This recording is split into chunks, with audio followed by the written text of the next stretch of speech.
Statue of unity ખાતે electric બસના ડ્રાઈવરો છેલ્લા 6 દિવસથી હડતાલ પર ઉતર્યા છે।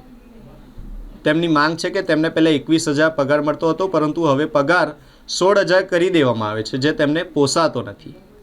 પગાર ઘટાડાને લઈને તેઓ હડતાલ પર ઉતર્યા છે। આજે માત્ર ઇલેક્ટ્રિક બસ ડ્રાઈવરો નહીં, પરંતુ અન્ય એજન્સીના વર્કર અને એજન્સીના વિરોધમાં જોડાયા હતા। ગઈકાલે ડેડિયાપાડાના ધારાસભ્ય ચૈતરભાઈ વસાવા, નર્મદા જિલ્લા કોંગ્રેસ પ્રમુખ રણજીતભાઈ તડવી તથા કોંગ્રેસના વિરોધ પક્ષના નેતા દક્ષાબેન તડવીએ એજન્સીના અધિકારીઓ સાથે વાર્તાલાપ કર્યો હતો અને સ્ટેચ્યુ ઓફ યુનિટીના સીઈઓને મળીને સમગ્ર મુદ્દે જાણ કરી।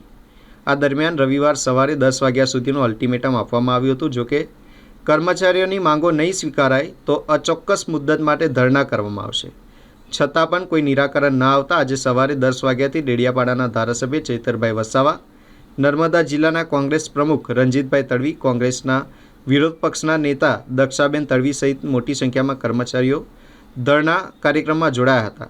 છેલ્લા 7 દિવસથી ઇલેક્ટ્રિક બસ ડ્રાઈવરોની હડતાલ યથાવત છે। ત્યાં હવે સાફ સફાઈનું કામ કરતી લક્ષ્મી એજન્સી તેમજ જયપ્રકાશ એસોસિએશન લિમિટેડના કર્મચારીઓ પણ પોતાની માંગોને લઈને હડતાલ પર ઉતર્યા છે। તમામ વર્કરોની એક જ માંગ છે કે એજન્સીઓ દ્વારા મળતો પગાર પૂરતો નથી, પગાર વધારો કરવામાં આવે, પીએફ કપાત થાય, મેડિક્લેમ સુવિધા આપવામાં આવે તેમજ કામના કલાકો નક્કી કરવામાં આવે તેવી માંગને લઈને વર્કરો ધરણા પર બેઠા છે। આ સમગ્ર આંદોલનને ડેડિયાપાડાના ધારાસભ્ય ચૈતરભાઈ વસાવા દ્વારા સમર્થન આપવામાં આવ્યું છે। જો ટૂંક સમયમાં નિરાકરણ નહીં આવે તો આંદોલન વધુ ઉગ્ર બનવાની શક્યતાઓ છે।